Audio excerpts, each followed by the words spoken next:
warahmatullahi wabarakatuh. Kami dari tim 7 yang beranggotakan 5 orang. Ada Chandra, kemudian ada Muhammad, saya Wahyu, dan ada Ida Nur Laila, dan ada Aulia dan Lisa Dewi. Ini kami mau membahas mengenai tugas OMPI dengan nama Mitra Sang Pisang Baik Kaisang. Oke, table of campaign-nya ada pendahuluan, pembahasan, dan penutup. Ini pendahuluan, di mana ini merupakan profil dari Mitra, yaitu latar belakangnya. Restoran Sang Pisang Kaisang itu didirikan oleh Kaisang Pangarep pada tahun 2017. Restoran ini fokusnya pada kuliner pisang goreng, karena si CEO-nya terinspirasi untuk membuat bisnis pisang goreng karena ia menyukai makanan tersebut dan melihat potensi besar pada makanan tersebut. Untuk rumusan masalahnya, bagaimana cara menganalisis faktor internal, eksternal, market SWOT, dan diagram Cartesius pada usaha Sang Pisang Baik Kaisang. Untuk tujuan penulisannya ada dua, yaitu ada bagi pembaca dan bagi penulis. Bagi pembaca sendiri itu untuk memberikan informasi yang kondisi internal dan eksternal pada perusahaan dengan melakukan analisa dan memberikan wawasan yang jelas dan terperinci tentang kekuatan dan kelemahan, peluang, dan ancaman yang mempengaruhi kinerja bisnis perusahaan. Untuk penulis sendiri nanti akan memberikan pandangan komprehensif tentang posisi perusahaan atau organisasi yang sedang diteliti. Laporan penulis akan memperoleh pemahaman yang lebih mendalam tentang kekuatan, kelemahan, peluang, dan ancaman yang mempengaruhi organisasi tersebut. Untuk batasan penulisan akan dijelaskan oleh Aulia. Pada batasan penulisan, berdasarkan latar belakang di atas, maka dapat dirumuskan beberapa batasan dalam penelitian, yaitu pertama, analisis faktor internal dan eksternal yang mempengaruhi pengembangan usaha Sang Pisang di daerah penelitian. Kedua, analisis matriks SWOT dan diagram Cartesius pada usaha Sang Pisang Baik Kaisang. Ketiga, apa alternatif strategi pengembangan yang perlu dilakukan dalam upaya pengembangan Sang Pisang di daerah penelitian. Next.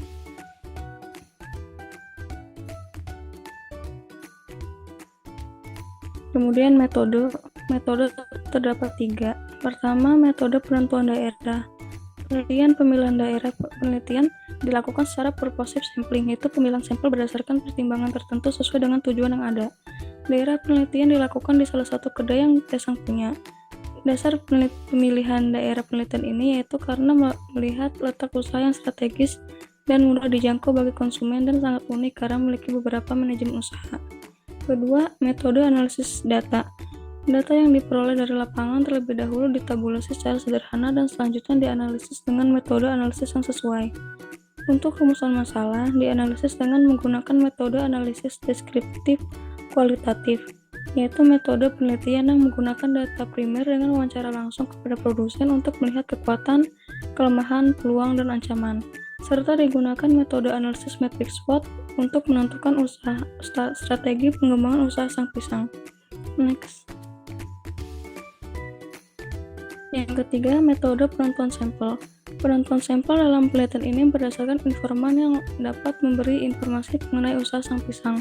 Pada penelitian ini, penulis menggunakan 2 jenis informan yang digunakan menjadi sampel dalam pengumpulan data, yaitu pertama, informan kunci adalah mereka yang mengetahui dan memiliki informasi pokok yang diperlukan dalam penelitian.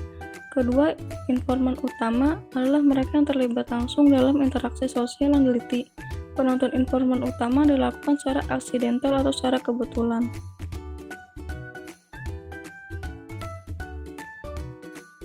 Oke, terima kasih. Mungkin bisa di next. Oke, stop. Di sini saya akan menjelaskan mengenai definisi matriks IFE dan EFE.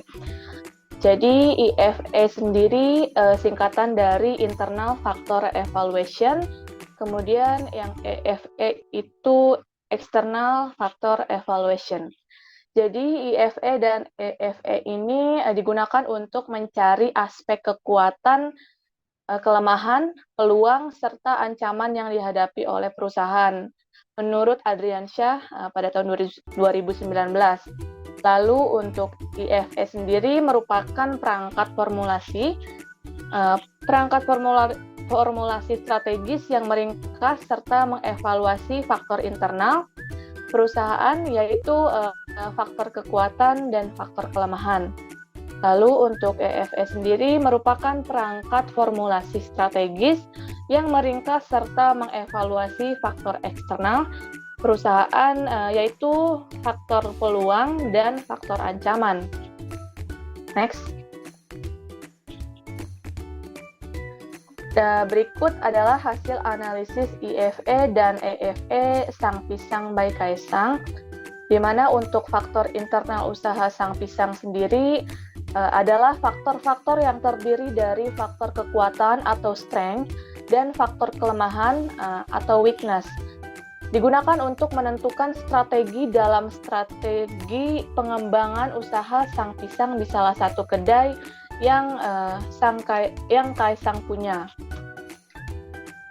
Lalu di sini merupakan hasil analisis faktor internalnya, di mana terdapat beberapa poin faktor internal seperti ketersediaan bahan baku, lalu memiliki varian rasa yang berbeda-beda, kemudian ada pengelolaan Sang Pisang dengan mudah, lalu kemasan yang menarik, pelayanan karyawan yang ramah terhadap konsumen, lokasi penjualan yang strategis, dan juga menggunakan mobil food.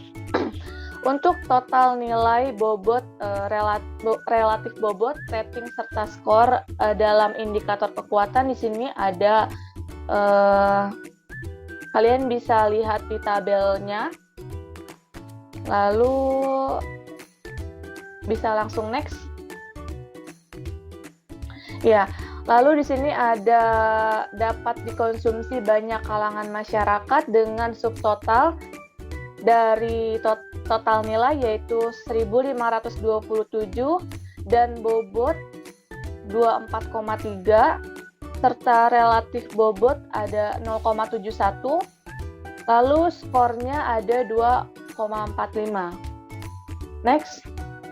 Di sini ada bagian indikator kelemahan, di mana terdapat beberapa poin juga, yaitu bahan baku yang mudah busuk, produk tidak tahan lama, harga produk yang mahal, serta sering terjadi keributan. Untuk total nilai pada indikator kelemahan ada 619 poin. Untuk bobot pada indikator kelemahan ada 12,4 poin. Lalu untuk relatif bobot terdapat 0,25 dan juga skor untuk indikator kelemahan ada 0,57. Jika ditotal atau dikalkulasikan kekuatan dijumlahkan dengan kelemahan, totalnya ada 2.313 serta skornya adalah 3,02. Next. Lalu di sini ada faktor eksternal usaha Sang Pisang by Kaisang, di mana faktor eksternal ini merupakan faktor-faktor yang terdiri dari faktor peluang dan faktor ancaman untuk menentukan strategi dalam strategi pengembangan usaha Sang Pisang di salah satu kedai yang memang Kaisang punya. Lalu untuk faktor-faktor strategis eksternal yang menjadi ancaman dan peluang dalam strategi pengembangan usaha Sang Pisang di daerah penelitian, ada beberapa poin. Untuk peluang atau opportunity sebagai kegiatan promosi. Lalu kemudian ada konsumen dapat membeli Sang Pisang secara online. Lalu yang ketiga ada permintaan konsumen untuk mengkonsumsi Sang Pisang yang tinggi. Lalu poin keempat ada akses transportasi memadai. Dan yang kelima ada produk Sang Pisang sudah terkenal di kalangan masyarakat. Next. Oke, pada poin yang kedua yaitu ancaman atau threats pada usaha Sang Pisang. Ada beberapa poin juga, yaitu yang pertama banyaknya produk lain yang berbahan baku sama, lalu yang kedua ada fluktuasi harga bahan baku, lalu yang ketiga ada kurang memanfaatkan teknologi dengan baik, Dan yang keempat adalah banyaknya pesaing baru yang bermunculan. Next. Oke, ini merupakan matriks EFAS atau External Factor Analysis Summary pada usaha Sang Pisang, di mana faktor eksternal ini terdapat dua indikator juga. Yang pertama, indikator kekuatan. Untuk indikator kekuatan ada beberapa poin di sini, yaitu menggunakan media sosial sebagai kegiatan promosi seperti yang saya sudah jelaskan. Lalu untuk bobot, relatif bobot, rating dan skornya sudah ada nilai atau skornya tertentu, dengan subtotal untuk indikator kekuatan yaitu sebesar 1.148.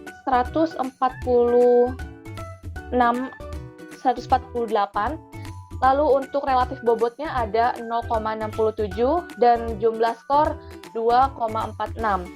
Lalu untuk indikator kelemahan terdapat beberapa poin yang sudah saya jelaskan tadi dan juga dengan subtotal 578 dan relatif bobot 0,38 serta skor 0,51. Jadi jika dikalkulasikan kekuatan dijumlahkan dengan kelemahan, untuk total nilai sebesar 1.726 dan untuk relatif bobotnya yaitu 1 serta skornya yaitu 2,97.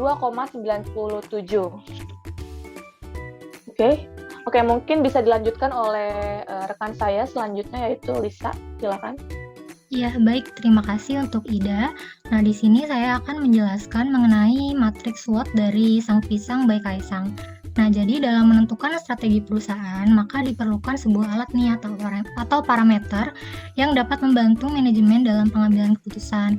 Nah, di sini menurut David ada 4 strategi yang dapat digunakan. Yang pertama, ada strategi kekuatan peluang atau SO, strength dan opportunities. Yang kedua ada strategi kelemahan peluang atau WO, weakness dan opportunities. Yang ketiga ada strategi kekuatan, ancaman atau ST, strength dan threat. Kemudian yang terakhir ada strategi kelemahan, ancaman, atau yang biasa kita singkat dengan WT, weakness, dan juga threat. Nah, fungsi dari matriks SWOT ini menurut Simbolon adalah untuk menggambarkan secara jelas bagaimana peluang dan ancaman eksternal yang dihadapi oleh perusahaan dapat diatasi dan disesuaikan dengan kekuatan dan kelemahan yang dimilikinya. Jadi di sini kita akan melihat gimana sih tabelnya. Silahkan untuk di next. Nah, di sini ada matriksnya untuk analisis SWOT, dan di sini ada faktor eksternal dan juga internal. Nah, kalau yang untuk kekuatan, kita harus menentukan faktor kekuatan di dalam internal perusahaan, dan untuk kelemahannya kita harus juga tentukan faktor kelemahan internal di perusahaan. Nah, untuk faktor-faktor yang di eksternal ini, ada peluang atau opportunity, jadi kita harus tentuin peluang eksternalnya seperti apa, dan di peluang ini kita bisa melihat bahwa ada strategi SO dan juga WO. Di strategi SO, kita ciptakan strategi yang menggunakan kekuatan untuk memanfaatkan peluang. Nah, untuk strategi WO, kita ciptakan strategi yang menggunakan kekuatan untuk memanfaatkan peluang. Dan untuk faktor eksternal berikutnya adalah ancaman atau threat. Jadi kita harus menentukan faktor ancaman dari pihak eksternal perusahaan. Dan di sini kita ada strategi ST dan juga WT. Untuk strategi ST kita harus ciptakan strategi yang menggunakan kekuatan untuk mengatasi ancaman, dan strategi WT atau weakness dan threat kita ciptakan strategi yang meminimalkan kelemahan dan menghindari ancaman. Nah, silakan untuk di next-nya untuk hasil dan pembahasannya. Next. Nah, untuk hasil analisis matriks SWOT dari Sang Pisang by Kaisang, kita melakukan analisis identifikasi faktor internal dan eksternal serta posisi kuadran SWOT-nya. Dan kemudian akan dilanjutkan untuk melakukan perumusan secara strategis dengan menggunakan matriks SWOT. Nah, untuk fungsinya di sini saya jelaskan kembali bahwa matriks SWOT ini bertujuan untuk menggambarkan secara jelas bagaimana peluang dan ancaman eksternal yang dihadapi usaha Sang Pisang by Kaisang dapat disesuaikan dengan kekuatan dan kelemahan yang dimilikinya. Nah, untuk hasil analisis matriks SWOT-nya dapat dilihat pada tabel selanjutnya. Nah, di sini ada IFAS atau Internal Strategic Factors Analysis Summary. Ini untuk analisis faktor internal, dan ada juga EFAS, External Strategic Factors Analysis Summary, atau analisis faktor strategi eksternal. Nah, di sini ada kekuatan dan juga kelemahan dari ini faktor internalnya ya, yang EFAS ini. Dari sang pisang, yang pertama adalah ketersediaan bahan baku, yang kedua memiliki varian rasa yang berbeda-beda, yang ketiga pengelolaan sang pisang mudah, kemasan yang menarik, pelayanan karyawan ramah terhadap konsumen, lokasi penjualan yang strategis, menggunakan mobil food truck dalam penjualan sang pisang, dapat dikonsumsi oleh semua kalangan masyarakat. Dan untuk potensi internal dari sang pisang, kelemahannya di sini ada bahan bakunya mudah busuk karena dari pisang, kemudian produknya tidak tahan lama, harga produknya juga cenderung mahal dibandingkan dengan produk lainnya, kemudian sering terjadi keributan di lokasi usaha. Nah, lanjut kita akan membahas soal EFAS-nya. Untuk peluangnya ataupun opportunities, di sini kita dapat menggunakan media sosial untuk kegiatan promosi, konsumen dapat membeli sang pisang secara online, kemudian permintaan konsumen untuk mengkonsumsi sang pisang ini sangat tinggi karena mengandung vitamin juga ya untuk pisangnya. Nah, produk sang pisang ini sudah terkenal di masyarakat, akses transportasinya juga memadai karena kebanyakan di kota. Nah, untuk strategi SO-nya ataupun strength opportunities-nya, untuk sang pisang dapat menggunakan media sosial, kemudian untuk menjelaskan berbagai varian rasanya yang berbeda-beda. Yang kedua, mempertahankan pelayanan yang baik terhadap konsumen. Yang ketiga, meningkatkan penjualan sang pisang dengan memanfaatkan lokasi yang strategis. Yang terakhir, untuk meningkatkan produksi dengan memanfaatkan ketersediaan bahan baku sehingga dapat meningkatkan keuntungan melalui penjualan produk menggunakan mobil food truck ataupun penjualan di outlet. Nah, untuk strategi weakness dan opportunities-nya adalah mengurangi minimnya modal yang dimiliki dengan memanfaatkan permintaan konsumen yang tinggi terhadap produk sang pisang. Jadi konsumen ini bisa membeli sang pisang secara online gitu untuk meningkatkan penjualan. Nah, yang kedua adalah meningkatkan kenyamanan lokasi usahanya dengan mengurangi harga produknya dan juga menyediakan fasilitas yang baik di outletnya seperti Wi-Fi ataupun AC. Nah, kemudian untuk analisis eksternalnya yang kedua ada ancaman. Nah, di sini ancamannya untuk produk sang pisang by Kaesang, yang pertama adalah banyaknya produk yang berbahan baku sama dengan produk sang pisang, harga bahannya yang berfluktuasi atau berubah-ubah ya. Kemudian kurangnya memanfaatkan teknologi dengan baik. Nah, banyak pesaing baru yang juga bermunculan. Untuk strategi strength dan threat-nya, kita dapat memanfaatkan varian rasa dengan kemasan yang menarik, serta ketersediaan bahan baku yang mudah diperoleh untuk tetap dapat bersaing dengan produk lain yang berbahan baku sama. Kemudian yang kedua, meningkatkan cita rasa dengan membuat ciri khas agar produk tidak mudah ditiru oleh produk yang lain. Jadi ini memiliki ciri khas atau keunikan. Kemudian untuk strategi weakness dan threat-nya adalah memanfaatkan teknologi dengan menyediakan fasilitas yang baik agar dapat lebih bersaing dengan produk yang berbahan baku sama. Kemudian meningkatkan modal dengan mengoptimalkan harga bahan baku. Yang terakhir adalah menjaga suasana usaha agar pelanggan tidak beralih ke tempat usaha yang lain. Kemudian next. Ini akan dilanjutkan oleh rekan saya, Chandra Ignatius, silahkan. Baiklah, di sini akan membahas mengenai diagram Kartesius SWOT mengenai sang pisang by Kaesang. Di sini diagram Kartesius SWOT adalah sebuah model atau alat visualisasi yang digunakan untuk menganalisis kekuatan, kelemahan, peluang, dan ancaman dalam suatu bisnis, produk atau organisasi, atau produk organisasi. Diagram ini juga menggunakan koordinat Kartesian atau sumbu X dan Y untuk membagi area menjadi 4 kuadran. Dengan setiap kuadran mempresentasikan kombinasi dari faktor SWOT. Sumbu X pada diagram mempresentasikan faktor internal seperti kekuatan dan kelemahan suatu bisnis atau produk. Sedangkan sumbu Y mempresentasikan faktor eksternal sebagai peluang dan ancaman yang dihadapi oleh bisnis. Keempat kuadran mewakili 4 kemungkinan kombinasi faktor SWOT, yaitu 1. Kekuatan dan peluang, kelemahan dan peluang, kekuatan dan ancaman, dan kelemahan dan ancaman. Next. Dengan demikian, hasil dan pembahasan analisis dapat dilihat sebagai berikut. Analisis SWOT. Terlebih dahulu kita membahas analisis SWOT adalah alat yang umum digunakan untuk mengevaluasi faktor internal dan eksternal yang mempengaruhi bisnis atau proyek. Secara keseluruhan, sang pisang memiliki merek yang kuat dan produk yang inovatif, tetapi perlu mengatasi keterbatasan distribusi dan harga yang tinggi untuk terus tumbuh. Perusahaan ini memiliki peluang untuk ekspansi melalui penjualan online dan kemitraan, tetapi harus tetap waspada terhadap ancaman yang ditimbulkan oleh persaingan dan ketidakpastian ekonomi. Next. Di sini dapat dilihat dari bagian diagram Cartesiusnya, tingkat paling atasnya terdapat di peluang dengan kuadran pertamanya yang ada di sebelah kanan terdapat kekuatan, dan di bawahnya ada di kuadran kedua adanya ancaman, di kuadran keempatnya ada dan keempat dan ketiga terdapat kelemahan. Next. Baiklah, di sini kesimpulannya mengenai perusahaan Sang Pisang by Kaisang. Strategi pengembangan usaha Sang Pisang dipengaruhi oleh beberapa kekuatan dan kelemahan, yaitu kekuatan bisnis Sang Pisang terletak pada ketersediaan bahan baku, varian rasa, pengolahan pisang yang mudah, kemasan yang menarik, pelayanan personal yang ramah kepada konsumen, lokasi penjualan yang strategis, penggunaan food truck untuk penjualan dan konsumsi di semua level. Kelemahan usaha Sang Pisang yaitu bahan baku yang mudah busuk, produk tidak tahan lama, modal yang terbatas, dan tempat usaha yang sering ramai. Strategi pengembangan usaha Sang Pisang dipengaruhi oleh beberapa peluang dan ancaman, yaitu peluang usaha Sang Pisang menggunakan media sosial untuk tujuan periklanan. Konsumen dapat membeli Sang Pisang secara online. Permintaan konsumsi pisang konsumen yang tinggi. Jaringan transportasi yang cukup. Produk pisang dikenal masyarakat.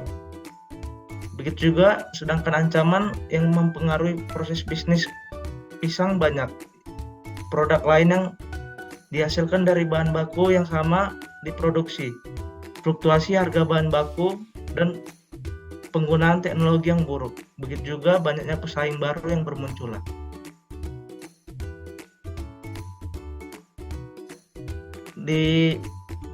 Dari tabel matriks IFAS dan EFAS diketahui bahwa usaha pisang mencapai skor IFAS 3,02 dan skor EFAS 2,97. Dengan demikian terlihat bahwa perdagangan pisang berada pada triwulan 1 dalam matriks IFAS dan EFAS, yaitu dalam kondisi pertumbuhan yang agresif atau strategi agresif. Next. Di sini terdapat saran bagi usaha Sang Pisang by Kaisang, yaitu untuk mengatasi kelemahan dan ancaman yang sudah diteliti bisa dipertimbangkan lagi untuk memilih atau mengatasi bagaimana agar bahan baku bisa awet. Pemilik juga bisa memanfaatkan teknologi dalam penjualan ini dan bersikap profesional untuk semua karyawan pada usaha Sang Pisang, serta memberikan inovasi yang baru untuk usaha ini agar tidak kalah saing dengan pesaing-pesaing usaha lain. Next. Baiklah, di sini akan saya kembalikan lagi kepada moderator kami, Muhammad Wahyudi. Oke, jadi mungkin itu penjelasan mengenai OMPI dengan nama mitra Sang Pisang dari Kaisang dari kelompok 7. Kurang lebihnya kami berlima mohon maaf. Terima kasih. Assalamualaikum warahmatullahi wabarakatuh.